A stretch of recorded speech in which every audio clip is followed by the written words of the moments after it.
My cousin crashed my car and sued me for his medical bills because I should have maintained the brakes better. I released the dashcam footage proving he was texting and speeding. His insurance denied his claim and I successfully sued him for the full value of my car plus legal fees. I, 29, male, let my cousin, 27, borrow my car exactly once. And somehow that single act of family kindness turned into an 18-month legal nightmare that nearly tore my entire extended family apart. Let me back up. My cousin and I grew up pretty close. Our moms are sisters, and we spent most holidays and summers together as kids. He's always been the golden child of our generation. Charming, good-looking, could talk his way out of anything. I was more the quiet, reliable type, the one people called when they needed help moving or a ride to the airport. 3 months ago, my cousin's car was in the shop, something with the transmission. He asked if he could borrow mine for a weekend trip to visit his girlfriend who lives about 2 hours away. I drive a 2019 Honda Accord that I bought certified pre-owned and have maintained religiously. Service records for everything. I'm that guy. I hesitated, but family pressure kicked in. My aunt called. He really needs this. You're not even using it this weekend. My mom chimed in too. Just help him out. He'd do the same for you. Would he though? I had my doubts, but I agreed anyway because that's what I do. I'm the reliable one, remember? The only condition I set, drive carefully. This car is my baby. He laughed. Relax. I'm a great driver. Never even had a ticket. That was a lie. But I didn't know it at the time. Saturday evening, I got a call from an unknown number. It was my cousin calling from the hospital. He'd crashed my car, totaled it, wrapped it around a guardrail on the highway. My first question, are you okay? He was broken wrists and bruising, mild concussion. Could have been much worse. My second question, what happened? His answer, the brakes failed. I was coming up on traffic and they just didn't work. I felt my stomach drop. Not because I believed him. I knew my brakes were fine. I'd had the car serviced 3 weeks earlier. Full inspection, but I knew where this was going. Here's what my cousin didn't know. I have a dashcam, dual lacing front and interior with audio. I'd installed it 2 years ago after a minor fender bender that turned into a he said she said nightmare. Best $200 I ever spent. The footage automatically uploads to cloud storage and it captured everything. What actually happened? My cousin was doing 87 in a 65 zone. He was texting. The interior camera clearly shows him looking down at his phone repeatedly. When traffic slowed ahead, he didn't notice until the last second. He slammed on the brakes, which worked perfectly, by the way. But at that speed, he couldn't stop in time. He swerved to avoid rear-ending someone and lost control. The brakes didn't fail. Physics failed him. You can't text speed and expect to stop on a dime. I didn't mention the dashcam right away. I wanted to see how this would play out. Call it intuition. Call it self-preservation. I'd learned enough about my cousin over the years to know he'd try to spin this. The next few weeks were a mess. My car was totaled. Insurance valued it at $18,500. But here's where it got complicated. My cousin filed a claim with my insurance saying he was an authorized driver and the accident was due to mechanical failure. He wanted them to pay for his medical bills about $12,000 plus he was angling for pain and suffering.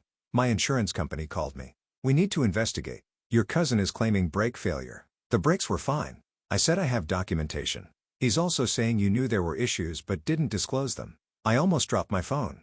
That's a lie. We'll need to verify everything. In the meantime, your premiums may be affected. This is where I made my first move. I contacted my own lawyer, a family friend who handles personal injury and auto cases. Told him everything. Showed him the dashcam footage. His response, your cousin is trying to commit insurance fraud, and he's setting you up to take the fall. Great. Just great. Update 1. 2 weeks later, things escalated faster than I expected. My cousin, apparently emboldened by the fact that my insurance hadn't immediately rejected his claim, decided to go nuclear. I got served with papers. He was suing me personally for $45,000 medical bills, lost wages, pain and suffering, and emotional distress. The complaint alleged that I negligently maintained my vehicle and knowingly allowed him to drive a dangerous thin defective automobile. It also claimed I had verbally assured him the vehicle was safe when I knew or should have known about brake issues. I read it 3 times. Each time my blood pressure went up another 10 points. My aunt called that night and I made the mistake of answering. Sweetie, I know this looks bad, but you need to understand he's in a lot of pain. The medical bills are crushing him. His insurance won't cover everything. He just needs help. So, his solution is to sue me. To lie about what happened. He's not lying. The brakes failed. They didn't. How would you know? You weren't there. I have a dashcam. Silence. Then what? A dashcam. Everything. Front and interior. I have video of the entire accident. He was texting and going almost 90 miles per hour. More silence. Then she hung up. 20 minutes later, my cousin called. I let it go to voicemail. His message: "Yo, we need to talk. I heard you have some video or whatever. Look, maybe we can work something out. Call me back." I didn't call back. The next day, my mom showed up at my apartment. She looked stressed. "Your aunt is hysterical. She's saying you're going to ruin your cousin's life. Mom, he's suing me. He crashed my car while texting and speeding, and now he's trying to blame it on brake failure that never happened. Maybe you could just settle. Pay something to make this go away." Pay for his mistakes? No. Family is more important than money, is it? Because he clearly doesn't think so. He's the one who made this legal. He's the one committing fraud. She didn't have an answer for that. My lawyer sent a formal response to my cousin's lawsuit, denying all allegations and specifically mentioning the existence of dashcam footage that contradicted his claims. We also filed a counter-complaint for the value of my totaled car since his reckless driving caused the accident. My cousin's attorney requested a copy of the dashcam footage during discovery. We provided it. Then things got really interesting. 2 days after his lawyer received the footage, my cousin fired him. Just straight up terminated the representation. I found out later from mutual friends that his lawyer watched the video and basically said, "You need to drop this case immediately. You have no case and you're potentially looking at fraud charges." My cousin didn't want to hear it. He found another lawyer, some ambulance chaser who clearly didn't do his due diligence before taking the case. Meanwhile, my insurance company completed their investigation. They found one service record showing my brakes were inspected and certified as functional 3 weeks before the accident. 2. The dashcam footage showing my cousin texting and speeding. 3. Statements from the accident reconstruction expert confirming the brakes showed no signs of failure. 4. My cousin's own driving record. Turns out he'd had 3 speeding tickets in the past 2 years and 1 previous accident that was deemed his fault. My insurance denied his claim entirely. Furthermore, they indicated they would be pursuing subrogation against HM for the $18,500 they paid out for my total car. When my cousin got that letter, he lost it. I know because he showed up at my apartment, pounding on the door at 10 p.m. on a Tuesday. "Open the door. I know you're in there." I opened it but kept the chain on. "What do you want?" "You need to call off your insurance company." "I can't do that. That's not how insurance works." "This is insane. You're ruining my life over a car." "No, you're ruining your life by lying and committing fraud. All I did was tell the truth. The brakes failed. I have video of you texting at 87 miles per hour. That video doesn't prove anything. It proves everything. Your own lawyer dropped you after seeing it." His face went red. "You're dead to me. You know that?" "Dead. Cool. Now get off my property before I call the cops." He left, but not before kicking my door frame hard enough to leave a dent. I documented it, added it to the file. Update 2. 6 weeks later. The family situation had completely fractured. My aunt wasn't speaking to my mom. My mom was caught in the middle and miserable about it. Holiday plans were being renegotiated to avoid conflict. My grandmother, who's 84 and doesn't really understand what's happening, kept asking why everyone was fighting. But legally, things were progressing in my favor. My cousin's new lawyer filed a motion to dismiss my countersuit, arguing that since he was an authorized driver, I couldn't hold him responsible for the accident. My lawyer demolished that argument. Being authorized to drive doesn't mean being authorized to speed and text. He violated the terms of reasonable use. Furthermore, his negligent operation of the vehicle caused the damage. Motion denied. Then came the depositions. My cousin's deposition was a disaster for him. His lawyer tried to lead him through a narrative about the brakes feeling off during the drive, but our lawyer had the footage queued up. "Sir, at 3:47 p.m. on the day of the accident, the dash cam shows you traveling at 87 miles per hour. Is that correct?" "I don't know. The speedometer might have been wrong. The dash cam has GPS tracking. It logged your speed." Silence. "Sir, the interior camera shows you looking down at your phone 12 times in the 3 minutes before the accident. What were you doing?" "I was checking GPS. Your phone records, which we've subpoenaed, show text messages sent at 3:45 and 3:46 p.m. Who were you texting?" His face went pale. "I want to take a break." The break lasted 20 minutes. When they came back, his lawyer looked like someone had kicked his dog. My cousin tried to double down. "Look, even if I was going a little fast, the brake should have handled it. They felt weird." "Can you describe weird?" "Just not responsive." The accident reconstruction expert found no evidence of brake failure. The brake pads were at 60% life. The fluid was clean. The rotors showed normal wear. "How do you explain that?" "I don't know. Maybe your expert is wrong. He's been certified for 23 years and has testified in over 200 cases." More silence. My deposition, by contrast, was straightforward. "Yes, I lent him the car. Yes, I told him to drive carefully. Yes, the car was properly maintained. Here are the service records. Here's the dash cam footage. No, I had no knowledge of any brake issues because there weren't any. After depositions, my cousin's lawyer approached mine about settlement.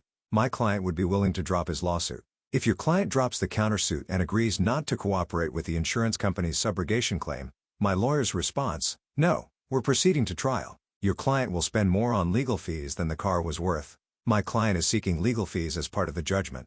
And frankly, your client should be worried about the fraud implications, not negotiating. The fraud thing was real, by the way. My lawyer had referred the case to the district attorney's office. Filing a false insurance claim is a felony in our state. I wasn't sure they'd actually pursue it. Prosecutors have bigger fish to fry, but the threat was enough to make my cousin sweat. He tried one more Hail Mary, getting the family involved again. My grandmother called me. Actually called me. She never calls anyone. Honey, your aunt says you're trying to send your cousin to prison. Grandma, that's not true. I'm just defending myself. He sued me first. Can't you just forgive him? Life is too short for this. I tried to handle this quietly. He's the one who made it a lawsuit. He's the one who lied. He's young. He made a mistake. He's 27 and he committed fraud. That's not a mistake. That's a choice. She sighed. I don't understand any of this. I just want everyone to get along. Me too, Grandma. But that's not up to me anymore. The guilt trip almost worked. Almost. But then I remembered the dent in my doorframe, the lies, the $45,000 lawsuit, the attempt to ruin my insurance rates, and potentially put me on the hook for his medical bills when I did nothing wrong. Nah, we were going to trial. Update 3. The trial and aftermath. The trial lasted 2 days. Day 1 was mostly procedural and witness testimony. The accident reconstruction expert walked through his findings. The dashcam footage was played for the judge. Bench trial.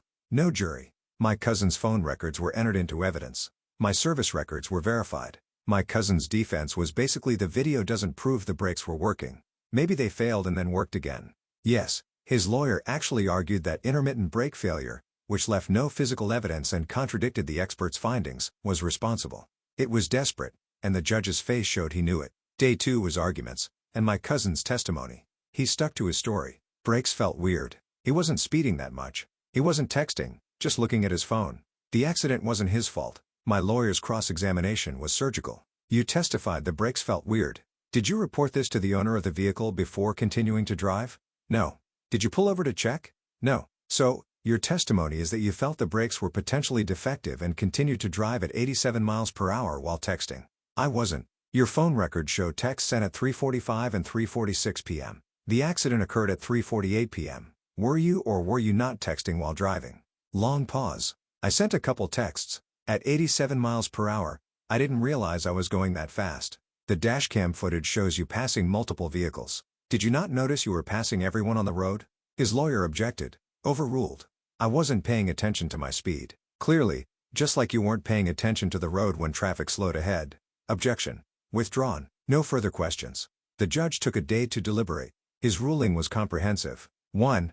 My cousin's lawsuit against me was dismissed with prejudice. There was no evidence of brake failure and overwhelming evidence that the accident was caused by his own negligent operation of the vehicle. 2. My countersuit was granted in full. My cousin was ordered to pay $18,500 for the fair market value of my totaled vehicle plus $7,200 in legal fees I'd incurred. 3. The judge specifically noted that my cousin's claims were not credible and that his testimony was contradicted by objective evidence at every turn. Total judgment against my cousin, $25,700. But wait, there's more. Remember the insurance subrogation? My insurance company got their judgment too. Separate proceeding, same outcome. My cousin now owed them $1,850 as well.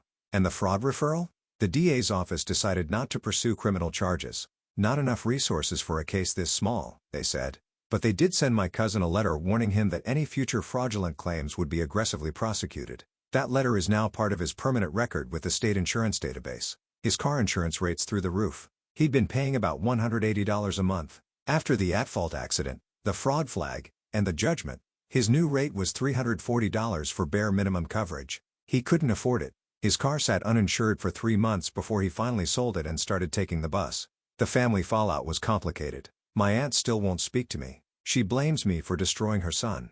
My mom has tried to play peacemaker, but even she's admitted that my cousin brought this on himself. Thanksgiving was awkward. Christmas was separate celebrations. My grandmother is sad about the whole thing, but has stopped trying to guilt me. My cousin, he's been making minimum payments on the judgment to $200 a month. At this rate, it'll take him over 10 years to pay it off. His credit is trashed. He can't finance anything. He's 27 with a fraud flag on his insurance record and a civil judgment that follows him around. He tried to reach out once about 2 months after the trial. I know you won, congrats. But I hope you're happy knowing you destroyed my life over a car. I didn't respond for a day. Then I sent one message. I didn't destroy anything. You crashed my car while texting and speeding, then lied about it and tried to make me pay. Every consequence you're facing is a direct result of your own choices. I just refuse to be your victim. He never responded. I bought a new car last month. 2022 Civic certified pre-owned just like before. First thing I did, installed a dash cam. Same model, dual-facing cloud backup. Some people asked if I regret letting him borrow the car. Honestly, no. Because if I hadn't, I never would have seen who he really was.